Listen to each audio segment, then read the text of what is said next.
అందరికీ నమస్కారం. మనందరికీ పూర్వం రోజుల్లో ఈ పూరీలు, ఇడ్లీలు, దోశలు ఇట్లాంటివి ఏమీ లేనప్పుడు ఇంట్లో వాళ్ళకి ఎప్పుడన్నా తినాలనిపించినప్పుడు మరియు కుటుంబంలోకి ఎవరైనా బంధువులు వచ్చినప్పుడు వాళ్ళకి ఒక మంచి ఆహారం పెట్టే పద్ధతుల్లో మనం విన్నవి రెండు: ఆవిరి కుడుము, దెబ్బ రొట్టె.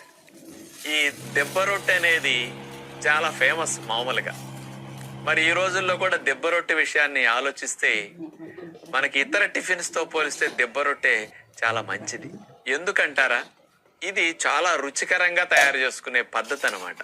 ఇది చక్కగా ఆ కలర్ చూస్తుంటేనే నోరు ఊరిపోతూ ఉంటుంది. అది ఆవిరి కూడా చూస్తే నోరు ఊరదు, ఎందుకంటే ఒట్టిగా ఆవిరిలో ఉడుకుతుంది కాబట్టి తెల్లగా అట్లా కనపడుతుంది. అదే దెబ్బ రొట్టె అనేసరికి వెన్న పూసతో కాలుస్తారు దాన్ని. Special technique